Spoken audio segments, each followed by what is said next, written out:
राम राम जी, मैं नन्हे पहलवान। आप देख रहे हैं स्लो जिंदगी बाबा की खरी खोटी। मेरे साथ है कुमार श्रीकांत भाई। श्रीकांत भाई, आपका बहुत स्वागत है। जय श्री राम। बंगाल में एसआईआर के बाद 90 लाख के करीब वोट कट गया और ज्यादातर वोट गोल टोपी का कटेगा और उन इलाकों से कटेगा जहां पे बांग्लादेशी इन्फिल्ट्रेशन रोहिंग्या ज्यादा थे। श्रीकांत भाई, क्या असर देखने जा रहे हैं आप इस बार? बीजेपी 77 में गेन करेगी, प्लस करेगी, बराबर, माइनस क्या? 21 के मुकाबले क्या? आपको तमाम दर्शकों को जय श्री राम। दरअसल पिछली बार टीएमसी और बीजेपी के बीच वोट अगर देखिए तो तकरीबन 60 लाख के आसपास वोट का अंतर था। तो इस बार टोटल वोट ही आप तो 90 लाख का आंकड़ा, आपके पास तीन एक ग्राफिक्स होंगे, तीनों ग्राफिक्स अगर स्लाइड टू स्लाइड दिखाएंगे तो आपको पता चलेगा कि दरअसल बीजेपी, देखिए ये है संदिग्ध वोटरों का फाइनल सर्वे है। कुल वोटों पर जो या वोटर्स पे जो आपत्ति थी वो तकरीबन 60 लाख। वोट जो जुड़े हैं 33 लाख, यानी कि फॉर्म 6 के कारण वोट जुड़े हैं। और टोटल वोट जो हटे हैं इस सेकंड वाले में वो तकरीबन 27 लाख हैं। और टोटल अभी तक अगर आप देखिए एसआईआर के तमाम चरणों को मिलाकर आप देखें तो बंगाल में तकरीबन 91 लाख वोट कटे हैं। एक दूसरा होगा, आप देखिए एसआईआर के ड्राफ्ट के लिस्ट में हटे 63 लाख नाम, आपत्ति के बाद हटे 27 लाख नाम और टोटल हटे 90 लाख नाम। अभी आखिरी वाले ग्राफिक्स पे बाद में बात करेंगे। तो कुल मिलाकर आप देखिए तो बंगाल में 91 लाख से ज्यादा वोट हटे हैं। और ये हटे किन किन जिलों में है जरा उस पर ही बात करेंगे, लेकिन एक बात समझिए, जब से ये एसआईआर की बात शुरू हुई और आज से 8-9 महीने पहले से मैं लगातार इस बात को कह रहा हूं। मैं बंगाल होकर भी आया हूं, 3 बार बंगाल जा चुका हूं और 3 बार के बंगाल में आपसे मेरी जब बात होती रही तो मैं आपसे कहता था कि बीजेपी और टीएमसी नेक टू नेक है। ऐसा नहीं है कि टीएमसी को एज है और ऐसा भी मैं नहीं कह रहा था कि बीजेपी पूरे का पूरा चुनाव जीत लेगी। लगातार आपसे बात होती थी और हम इस मुद्दे पर हमने बात भी की। लेकिन इस बार जो मैं 7 दिन के लिए बंगाल गया और बंगाल मैंने हुबली हो, हावड़ा हो, कलकत्ता हो, दिनाजपुर का एरिया हो, आसनसोल हो, जंगल महल का एरिया हो, 24 परगना नॉर्थ ईस्ट, दार्जिलिंग का एरिया हो या फिर मालदा हो, मुर्शिदाबाद हो, हर एक जिले में मैं गया हूँ।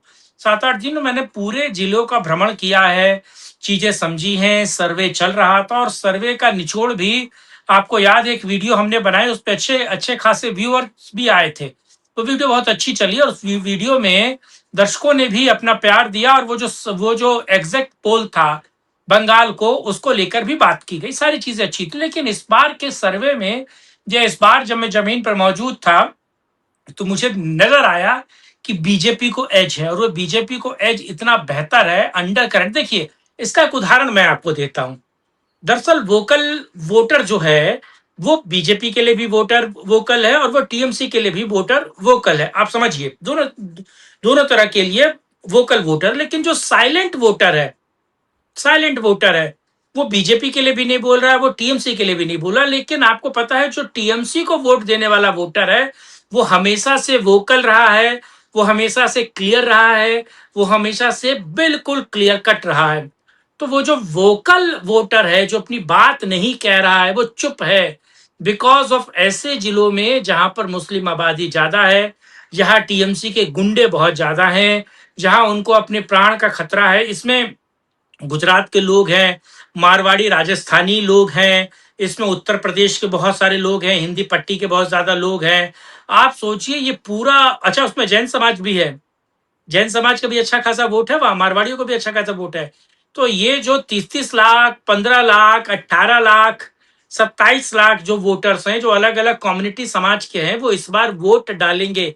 वो वोकल नहीं है। अगर वो टीएमसी के होते तो वो वोकल होते और क्लियर कट कहते साहब कि हम टीएमसी को वोट देंगे। लेकिन अगर वो चुप साध कर बैठे हैं और वो शांत हैं या वो क्लियर नहीं बोल रहे हैं तो ये मान के चलिए कि बंगाल में बहुत बड़े पैमाने पर सत्ता का परिवर्तन होगा। एक तीसरा ग्राफिक्स है, अब जरा दर्शकों को हम समझाते हैं कि 91 लाख जो वोट कटे हैं वो किन जिलों में कटे हैं। और मैं मानता हूं कि एक एक विधानसभा सीट में तकरीबन 21,600 से ज्यादा वोट माइनस होंगे। देखिए आपके सामने कि बंगाल के किस किस जिले में कटे कितने वोट। मुर्शिदाबाद में 4.55 लाख यानी कि 4.5 लाख के आसपास वोट कटे हैं। उत्तर 24 परगना में 3.25 लाख वोट कटे हैं। मालदा में 2.39 लाख वोट कटे हैं और दक्षिण 24 परगना में 2.22 लाख वोट कटे और नादिया में 2.39 लाख वोट कटे। और ये वही वोट कटिए मैंने आपको 5 बड़े जी श्रीकांत भाई, मुर्शिदाबाद में शायद 22 विधानसभाएं हैं जी दो है। बीजेपी जीती थी, 20 हारी है। पता है चलिए तो मुझे टोटल 55 लाख से माइनस करके बताइए कितना होगा। टोटल वोट पता है फर्क क्या है? बीजेपी जो वोट पाई थी और जो मार्जिन है 11.5 लाख वोट का। ठीक है। मतलब मुर्शिदाबाद में से 11.5 लाख वोट आप जब काटते ना, तब जाके बीजेपी लेवल करती। 4 विधानसभा पे फर्क पड़ रहा है मुर्शिदाबाद की, आपको पता है? ठीक।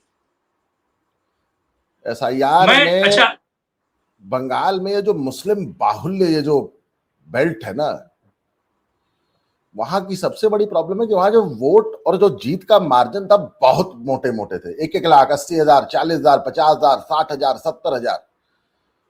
4 सीटें हैं जहां पे अगर आप उस सीट पे 50,000 वोट काट देंगे या 30,000 वोट काट देंगे तो फर्क पड़ने जा रहा है। मुर्शिदाबाद मुझे अभी भी एकदम क्लीन स्वीप होता दिख रहा है। हाँ, हो सकता है पिछली बार 20-2 था, इस बार 15-7 हो जाए या 16-6 हो जाए।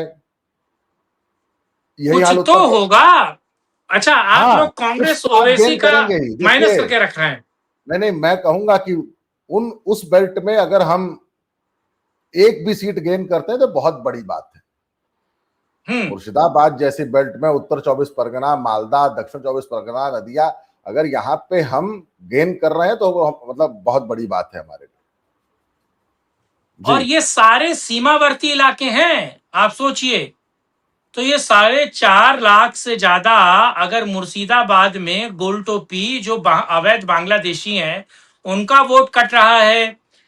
गोल टोपी अवैध बांग्लादेशी 3,25,000 अगर 24 परगना में, 2,39,000 गोल टोपी मालदा से गायब हो रहे हैं और 24 परगना में 2,22,000, नादिया में 2,39,000 के आसपास अगर नादिया में गायब हो रहा है। अच्छा ये मात्र 91 लाख का फिगर है, लेकिन जो यूआईडी का फिगर था, आधार का फिगर था, आधार आपको पता है इससे पहले 30 लाख 29 लाख के आसपास लोगों का माइनस कर चुका है, आपको पता है।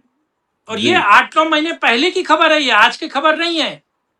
तो ऐसा यार इस सीमावर्ती इलाकों में अगर टीएमसी को डेंट कर रहा है और बहुत भारी पैमाने पर डेंट कर रहा है और सीधे तौर पर अगर 3 की जगह आप 6 या 7, चलिए हार्डली 7 भी लाते हैं तो आप सोचिए कितना बड़ा ये कमबैक होगा। क्योंकि देखिए बूंद बूंद से सागर भरता है, बूंद बूंद से गड़ा भी भरता है। और अगर आप 2-2, 3-3 सीटें प्लस कर रहे हैं, और इसमें एक और एंगल है, चलिए इस वोट को भी हटाइए, मैं एक और चीज बता रहा हूं।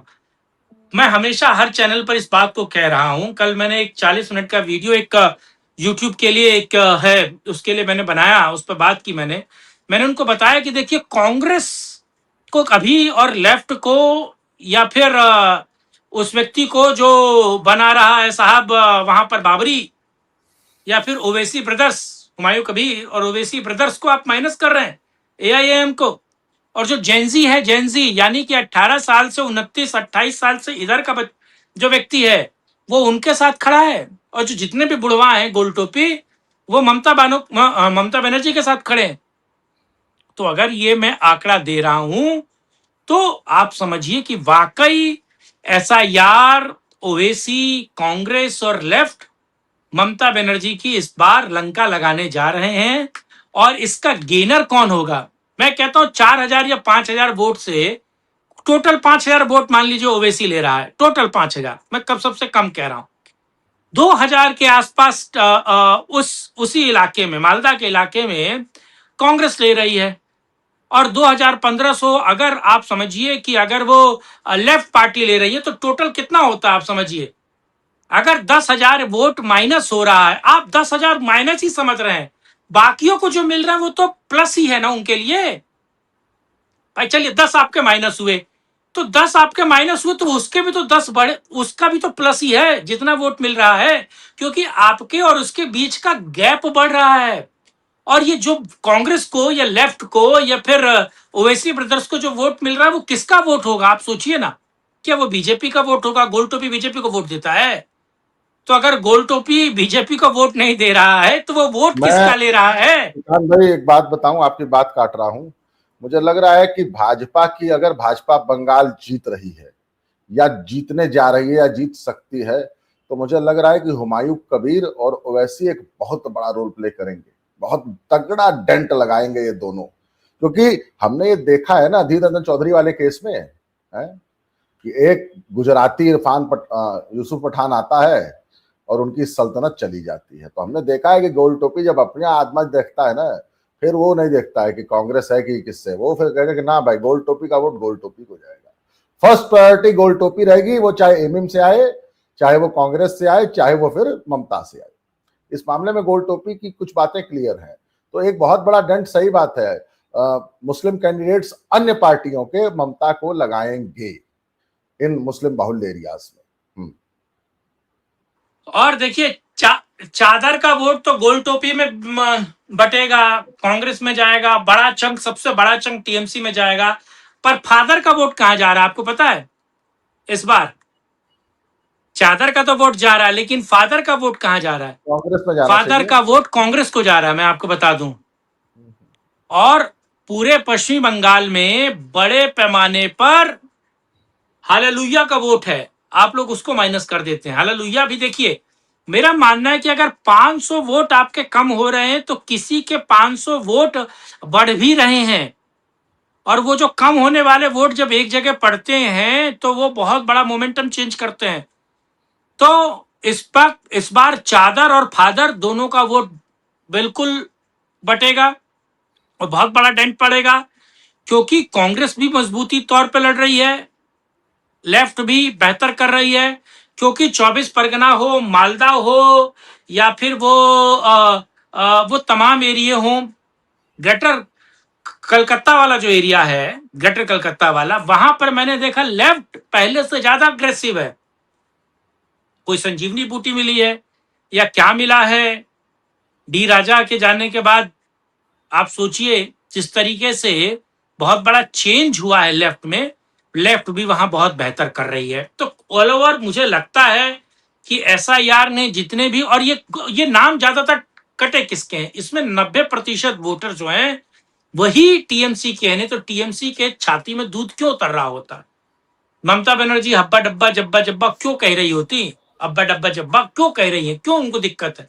क्या बाधा है? बीजेपी नहीं रो रही है, कांग्रेस नहीं रो रही है, लेफ्ट पे इस पर बात ही नहीं कर रही है, बाकी किसी को दिक्कत नहीं है। तो जो अवैध बांग्लादेशियों का वोट बड़े पैमाने पर वोट बनवाकर टीएमसी उसका फायदा ले रही थी, वो सीधे तौर पर वो वोट ममता के हाथ से जा रहा है, और ये बड़ा गेम चेंज करेगा बंगाल में। मैं ये बात आपको नन्हे भाई आज कह दे रहा हूं, और मैं अपनी सीटों का प्रिडिक्शन तो पहले भी कर चुका हूं, फिर भी उसी बात को कह रहा हूं कि आप देखेंगे कि बंगाल में बहुत बड़ा खेल होगा, खेला होवे ये बंगाल। एसआईआर के भरोसे बीजेपी के पास दो ही चीज है, तीन चीज है, शुभेंदु अधिकारी, नरेंद्र मोदी, और तीसरा एसआईआर। एसआईआर बहुत बड़ा गेम चेंजर है, और टीएमसी की दर्द, बाधा, तकलीफ, दुख सब ये बताता है कि एसआईआर के कारण टीएमसी सत्ता से जा रही है। और मैं, शायद मेरी बात आपको बुरी लगेगी नन्हे भाई, क्योंकि इससे पहले भी बात हो रही थी, टीएमसी 3 डिजिट तक बड़ी मुश्किल से पहुंचेगी, 3 डिजिट तक बड़ी मुश्किल से पहुंचेगी, ये बात आप समझिए। ऐसा ना हो कि पिछले चुनाव में जो बीजेपी 77 पहुंची थी, कहीं वो टीएमसी 77 पे ना पहुंचे। जी ठीक है श्रीकांत भाई, मैं तो भगवान से यही कामना करूंगा कि ममता का किला जितनी जल्दी ध्वस्त हो और बंगाल के नागरिकों को, वो हमें हर जाति की बात करूंगा, हर धर्म की बात करूंगा, उनको डबल इंजन की सरकार से फायदा मिले, उनकी ग्रोथ हो, प्रदेश की ग्रोथ हो, और बंगाल वापस ही वो भद्रलोक बने जो वो कभी था। तो श्रीकांत भाई बहुत धन्यवाद आपका, आपने समय दिया। अन्य किसी चर्चा विषय पर, एक विषय बहुत सही आया है सर मेरे सामने, हेमंता बिस्व शर्मा का एक मैं लेटेस्ट वीडियो देख रहा हूँ, साफ कह रहे हैं, पहले तो उन्होंने गंदू बोला था, अब उन्होंने बोला है पेलू पेलू। चलिए उस पर भी वीडियो करते हैं, तब तक के लिए धन्यवाद, जय श्री राम, वंदे मातरम।